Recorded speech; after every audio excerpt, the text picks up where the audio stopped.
진리의 사람, 다속 유영모는 누구인가? 127번째 시간입니다. 오늘은 해방 후 은평면 자치위원장에 추대받다. 해방 후 은평면 자치위원장에 추대받다 라는 제목으로 말씀드리겠습니다. 사람이 아닌 신이라면서 날마다 백성들로부터 예배를 받던 일본 천황이 1945년 8월 15일 연합국에 대하여 무조건 항복을 하였습니다.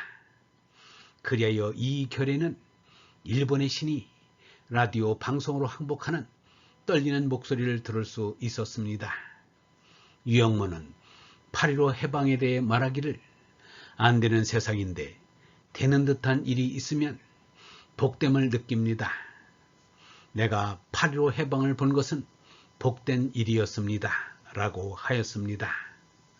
일본이 패망하자 이 땅에서 시베리아 타이거 산림지대에 이리떼처럼 설치던 일본 사람들이 소리 없이 도망쳐 버렸습니다. 그러나 이 땅에 남은 것이라고는 빈곤, 무력, 상처뿐이었습니다.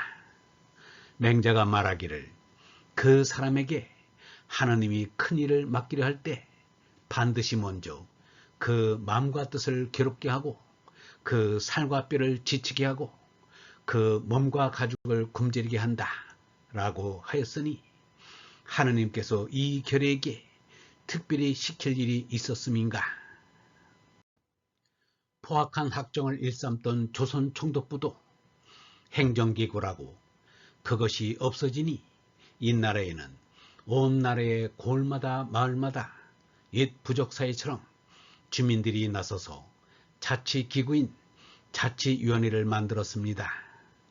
유영모가 사는 경기도 고양군 은평 면민들도 은평면 자치위원회를 구성하기 위해 은평면 사무소로 모였습니다. 유영모도 은평면민의 한 사람이라 그 자리에 참석했습니다. 얼마나 이러한 날이 오기를 기다렸던가. 그러니 빠진다는 것은 생각할 수도 없었습니다. 그런데 은평면민들은 만장일치로 유영모를 은평면 자치위원장으로 뽑았습니다. 일제히 쇠사슬에서 풀려난 직후여서 일제에 협력하지 않고 시련을 받은 사람이 가장 돋보이던 때라 자연스러운 일이었습니다. 유영모가 국일위에서 전원 살해를 한 지도 어느덧 10년에 이르렀습니다.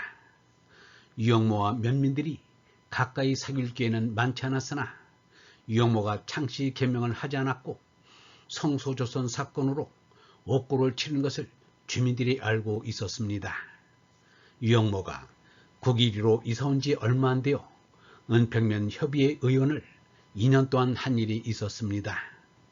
마을에 그를 아는 이가 없어서 어쩔 수 없이 이를 보지 않을 수 없었습니다. 시절이 춥고서야 소나무 잣나무가 푸른 것을 안다 라고 하지 않았는가. 잔악한 일제하에서도 한국 사람의 지조를 지킨 유영모가 은평면 자치위원장에 추대되는 것은 물이 낮은 대로 흐르듯 자연스러운 일이었습니다. 그러나 유영모는 톨스토이 정신을 쫓아서 농민으로 일생을 지내기로 하였을 때 어떠한 감수도 쓰지 않기로 마음먹었습니다. 오직 위로는 하느님 아버지를 받들고 아래로는 이웃 사람들을 사랑하면서 살기로 하였습니다. 그러므로 은평면 자치위원장을 하고 싶은 생각이 없었습니다. 그래서 다른 좋은 사람을 뽑으라고 하였으나 면민의 결의는 한결같았습니다. 그래도 유영모가 고사하자 주민들이 아무런 결과 없이 흩어지게 되었습니다. 유영모가 생각해도 당장이라도 양식 배급하는 일과 도둑 지키는 일이 시급한 일이었습니다. 유영모는 할 수 없이 흩어져가는 주민들을 불러 모았습니다. 그리고 은평면 자치위원장의 직책을 수행하기로 수락하였습니다.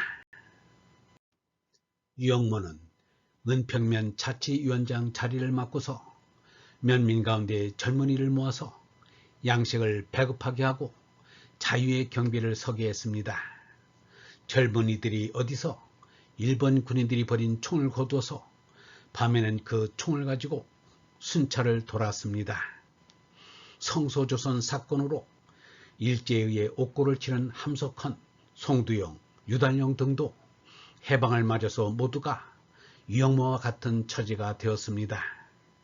함석헌은 평안북도 용안포 자치위원장에 추대되었습니다. 함석헌도 창씨 개명을 거부하였으며 1호 사용을 기피했습니다. 개우의 사건으로 1년, 성소조선 사건으로 1년, 두 차례나 일제에 의해 구속되어 옥고를 겪었습니다. 온갖 희생과 고통 속에서도 정정당당하게 한국 사람으로 살아온 함석헌에 대한 신임이요 대접이었습니다. 함석헌은 용천군 자치위원장에 이어서 평안북도 자치위원회 항무부장의 자리를 맡아야 했습니다. 송두용은 경인선 오리역지구 자치위원장에 추대되었습니다. 1년 뒤에는 오류지구 자유대장을 겸임하지 않을 수 없었습니다. 송두영은 뒤에 국회의원에 출마하라는 권유를 받고 뿌리 치느라 어려움을 겪었습니다.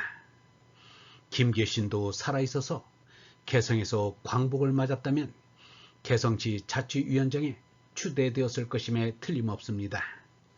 김계신 대신에 유달령이 개성시 자치위원으로 활동했습니다. 하루는 유달령이 개성시장실에서 집무를 하고 있는데 어떤 사람이 찾아왔습니다. 대면하고 보니 바로 일제의 체하에 서울 서대문 경찰서 고등계 형사로서 악명 높은 마스모토 형사였습니다. 자기가 취재한 적이 있는 유달령을 알아보고는 깜짝 놀라 눈이 휘둥그레졌습니다. 인사를 하고는 걸어마 날 살려라 하며 달아났습니다. 마스모토 형사도 자신이 못되게 굴었던 것을 아는지라 서울에 있다가는 어떤 봉변을 당할지 몰라 피신하여 개성으로 온 것이었습니다. 그런데 애나무다리에서 원수를 만날 격이 되었습니다. 그러나 유달령은 그를 붙잡아 보복할 생각을 하지 않았습니다.